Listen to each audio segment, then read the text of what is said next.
Hi, welcome. There we go. Okay, I just want to adjust your volume there. So Okay, so Julia, we went over and looked at your work, and now they're excited to hear from you about your process. Thank you so much. I'm glad that we have this opportunity to be together today. The paintings on view in Grimm Hall are a practice of painted prayers in the manner of Brother Lawrence, who suggests that every action we undertake can be done as a prayer. Washing the dishes was his famous example, and painting is my lived example. The paintings were done during the various waves of the pandemic, and they are records of a conversation. Missives sent with the knowledge that one day things will be different. Hope of restoration. They depict reflective observations of the present, echoes of landscapes explored and to be explored. The imagery is biomimetic, referencing bones, shadows, ice, coral, flowers, tree bark, and bacteria. These paintings are a direct result of a years-long studio investigation focused on the interaction between watercolor and salt, prayer and practice. As dining with friends came to a halt in early 2020 and my external studio space closed, my dining table became my studio and host to another kind of relational event, that of materials learning about each other. The personification of material in the contemporary context can be drawn from Walter Benjamin's essay, which asks the maker to consider, what does this picture want to be? How do these materials relate to each other? For 2 years, I consistently hosted this conversation.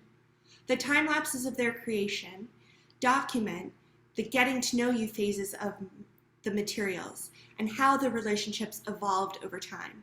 You can view those on my Instagram and YouTube. These paintings are a result of those dinner parties.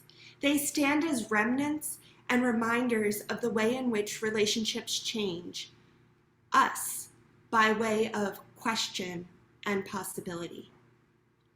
Allow me to introduce to you the primary conversation partners of this dinner party. The first guest to arrive is paper. Reeves BFK is traditionally a printmaking paper, relatively heavy at 280 grams per square meter, and a cotton mold-made paper, which means that the cotton rag slurry is rolled onto a continuously moving woolen felt. This allows for the paper fibers to dry in multiple directions, yielding a very strong and smooth surface. Placid, if you will. Without this kind of strength, the paper would shred and disintegrate given the amount of water used to create these images. Reeves BFK is similar to fabric in many ways. It bends but does not break. It is not easily torn. It's a stalwart companion and foundational to the success of this gathering. The next guest at this proverbial dinner party is Winsor & Newton Payne's Gray Professional Series watercolor. According to Winsor & Newton, Payne's Gray is a dark blue-gray made from a mixture of ultramarine, lamp black, and sometimes crimson. It was named after the 18th century watercolorist William Payne, who created the mixture and often recommended it to his students as an alternative to plain black. It is a semi-opaque paint with staining properties. What I love most about this paint is the range of opacity and transparency. Payne's Gray always has a je ne sais quoi element, making it mercurial and transitory as a conversation partner. And yet its allure keeps the invitation extended because no other paint can do what it can do.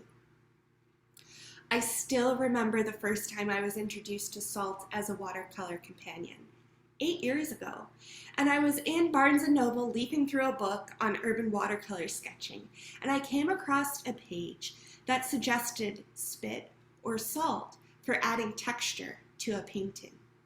I'd never considered salt or spit, before, as I was more interested in printmaking and pattern design at the time, but I quickly became obsessed and tested every salt in the cupboard at home, and then purchased a few more. Now most people that view my work have no idea that my original training was in printmaking, because this watercolor and salt relationship has taken over so thoroughly.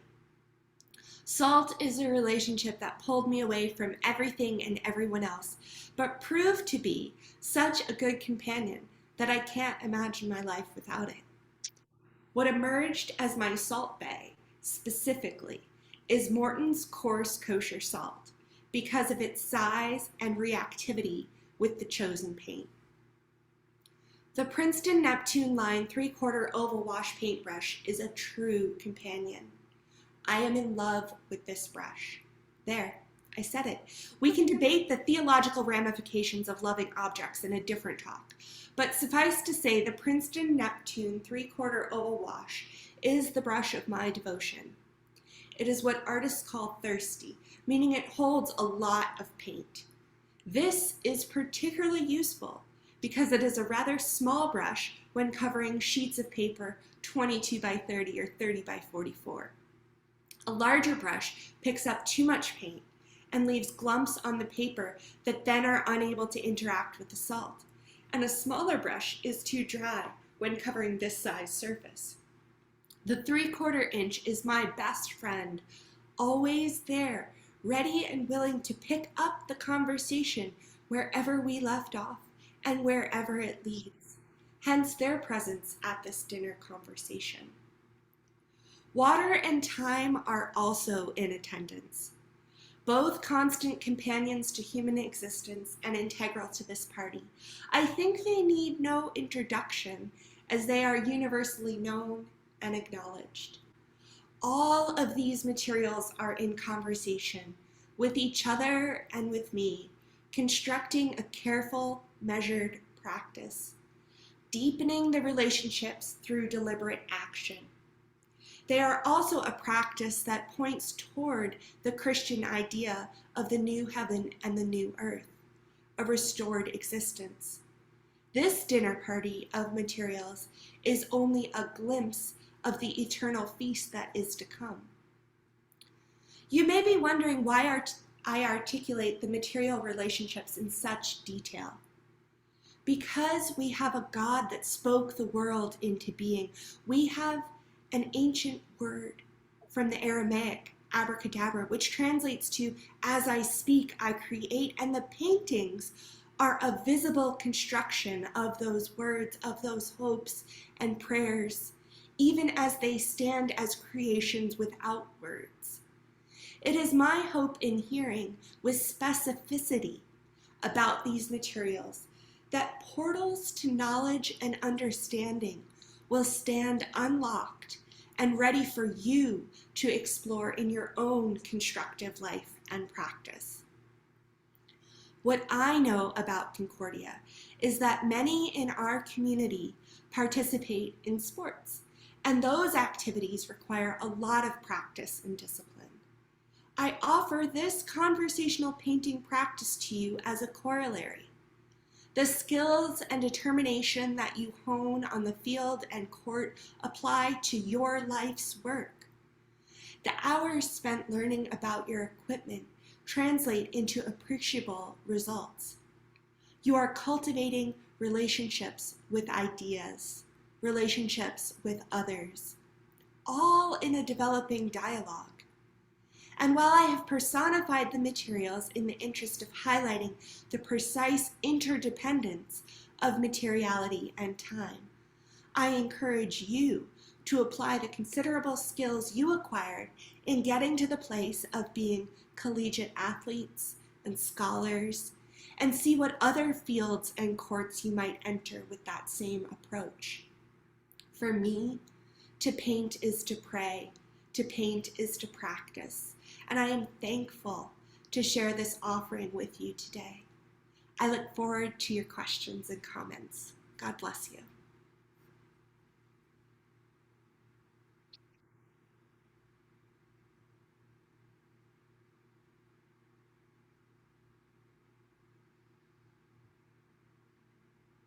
Okay. So, thank you so much, Julia. I'll have, if any of you would like to ask questions, have them come up here or if they hear or pass the mic around. She may be able to hear you just fine. Yeah. Okay, Julia, can you hear us okay from here? Yes. Okay. Let's start. Would anyone have a question that they would like to start? So we can try it, just speak from there, and then if we need to, we'll have you come close. Yeah, how do you create those big black blobs? Like for example, behind you, so hear that? Oh, all right. Can you hear me? Julia, are you able to hear? I can hear you. I think there was something else happening, but I definitely couldn't hear it. You might have to go down Okay, there and okay. ask there. Right, you might- Or just speak louder like me. Okay, I have a good question. So when you kind of are at a loss of like motivation, what kind of like inspires you to make your art? I remove the pressure from it. I say that I don't have to create a product. I just have to go through the process of creation and not be concerned with what it's going to look like at the end. Does that make sense? Yeah. Because in the act of making, I see things that I can get excited about that give that spark of like, oh, that might be a path that is worth pursuing, but I endeavor to remove as much pressure as possible from the whole process. To just say, I'm going to do the thing that I have practiced, that I have trained, but I'm not going to be concerned about the end result.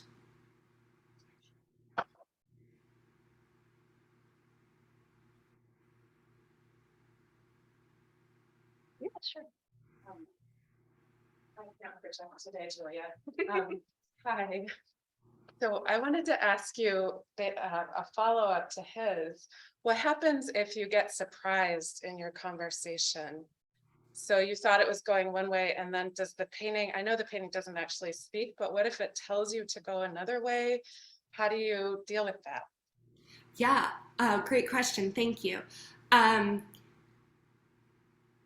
the same way that if you're in conversation with a friend and you're like, whoa, that came out of left field, but that's an interesting thing or something that I need to address, you take the time and you address it and you follow that path. It's so relational, right?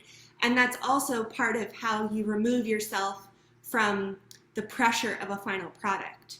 Because when you're in that true conversation with and collaboration with materials, you're able to say, no, you're an expert in being you, and I'm an expert in being me. And if we both bring our expertise to this conversation, it will be at a level that is adequately shareable.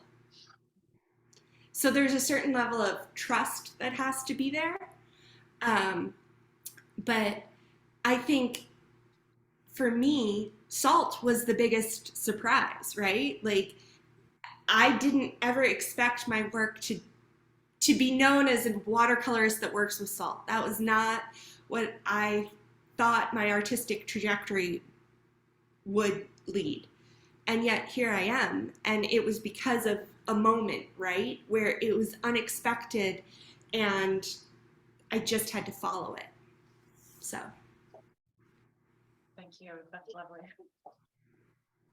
All right, so when is your favorite time to create throughout the day? Like what time is best for you? Like when do you get your motivation like throughout the whole day? So I don't,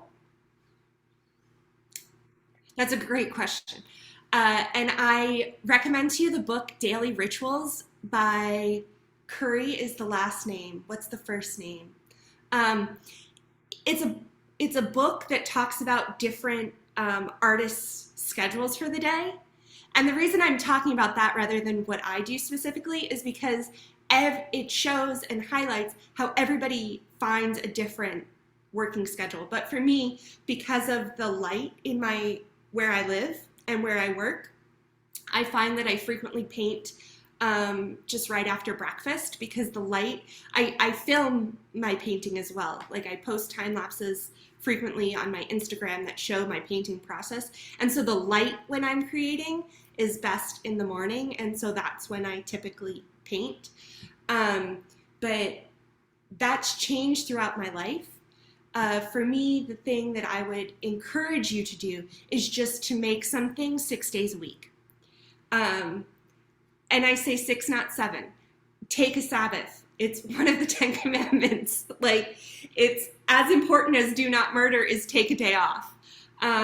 It's in the same list, right? But 6 days a week, spend at least 5 minutes making something. And you'll be shocked at where that process can take you over time. So, does that answer your question? Yes. Great. Okay, do you want to go first? Go, yeah. Okay. So I was looking at some of your watercolor and salt artworks, and I noticed you had some names called like Happy Birthday, The Nest, and Grove. So I was just wondering, how do you like come up with these names when you are looking at your artwork and get that inspiration to name those things? Thank you. That gives me an opportunity to talk about Happy Birthday and lilies and peonies specifically. And they're part of a series called What Lies Beneath. And with Happy Birthday in particular, the words Happy Birthday, I wrote them out in paint because it was my friend's birthday and I wanted to make a special video for them. But you can't tell that on the surface, right? You don't know that underneath I had written out multiple times, happy birthday, happy birthday, happy birthday. But because of how the paper is wet and then I put the paint, then I write the paint into it and it blends and then I put the salt on it and it does its alchemy of sorts. That was how that piece came to be named and how some of the other ones came to be named.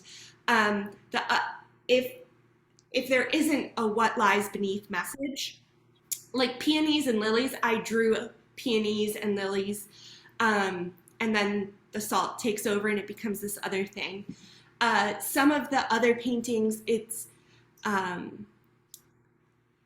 what I look at when I see it or the resonance that I have with it. A mentor of mine, Mako Fujimura, says that the titles of your work should be as open-ended as possible when making abstract work so that there can be even more possibilities for interpretation.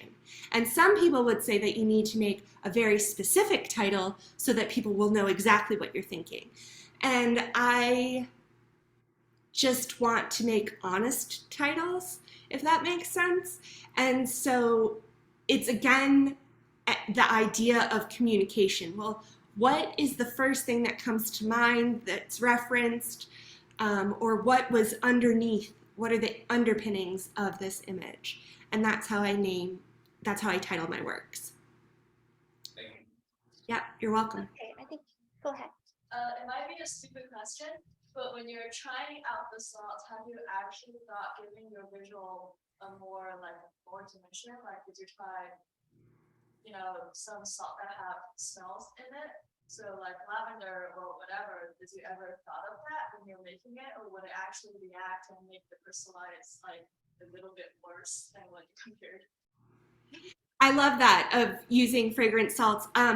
When I first started testing the salts, what we don't think about in salt is that it frequently has additives because commercially manufactured salt, they want it to be anti-clumping. And so they put in all these other things that then have colors, which you don't see when you're looking at white salt, but if you mix it with the watercolor and it leaves behind this other residue. And so I haven't gotten into other flavors of salt or scented salts or salts with oils in them. Well, the oils, because oil and water are not always ideal, but it could create an interesting thing. It's just not something that I've chosen to pursue. But now that you've mentioned it, I might. So thanks for the great idea. I love it. But yeah, I've wondered how I could add fragrance to my paintings though, because I did work as a perfumer for a while where I designed signature fragrances for individuals. And so maybe using fragrant salt would be the path forward for that. So yeah, lots of intersectionality. Thank you. I think one more person had a question. Yeah, Chloe. I just have a quick question. Have you worked with other mediums before, or has it only been watercolor and salt? I got every other word of that question. I'm sorry. A little louder. Or you can come up here.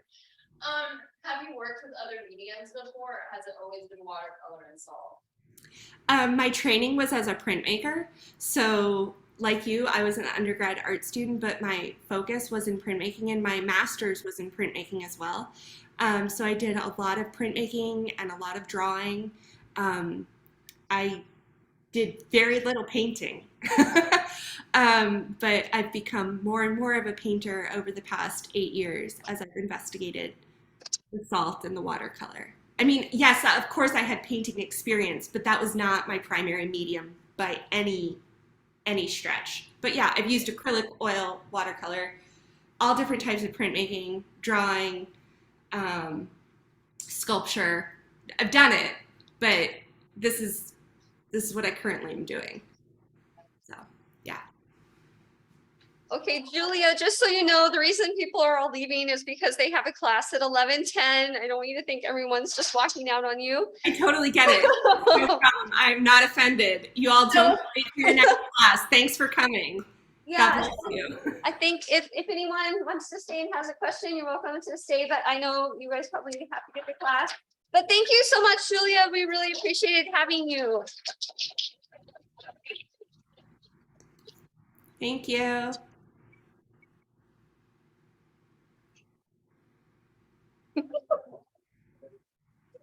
I don't know where I'm at.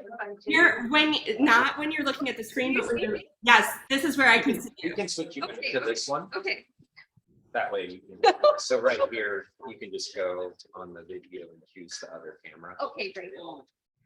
Thank you, Jason. So now you, Thank you, Jason. Okay, yes, I can handle this. Thank you so much. I could not have done this without you. no worries, Thank you so much. no worries, just for the future. So the reason it wasn't, the sound wasn't coming through the speakers is because this was turned all the way down. Okay. So it was all the way down to here at this. Uh-huh. So once I turned it up, Okay. there, then she started. Awesome. So that was the only reason we weren't here. Okay. Can she hear us though? Yeah, I think, here, do you want to just come over here behind and then you can talk to her, looking at the, see you there. Oh, yes, yes. Hi, how's it going? Something I was thinking about, like, how important do you think it's art to society? How important is art to society? Yes, What do you think? that's why I'm asking you, your perspective. No, but I want your perspective first so that I can, because we're going to enter a conversation about that. I think it's somewhat important. I mean, you design everything, right? Mhm. Churches are designed in a way, buildings are designed in a way, so I'm guessing it is somewhat important, but I was just curious about what you think. Yeah. It is my calling in life to make art. So I do think that it is important. And I think that art, think about like propaganda. It has the ability to change how people think. Like very specifically when you're talking about like political ideals or ideologies. But also when you see something beautiful, it changes how you feel. And so in that way, art is incredibly powerful and it matters a lot because it has this ability to alter human experience. And we know that because people spend time changing and constructing their personal image, right? And we can think of that as a kind of art. We know, we have the phrase, a picture's worth 1,000 words, right? The idiomatic expression. And it's because art has the ability to communicate so much so quickly. And I think that we have to be careful about what it's communicating all the time. Okay. What do you think about that? I think it's really interesting, actually. I mean, well, art could be like super deep for some people, and it can be like pretty broad for others, right? So, I Right. mean, I guess it depends on the artist who actually like when they make their art and they kind of express it to the world, and then how the world takes it. So, I mean, I think it's on both sides. I mean, Yeah, and that's the dilemma of interpretation, right? yeah, And yet, even if the exact intent of the artist isn't achieved in how people receive it, there was still that moment of interaction and questioning, like, what's going on here? And in that pause, something different can happen. yes, yeah. I kind of get it. Maybe. Yeah. All right. Thank you. Thank you for your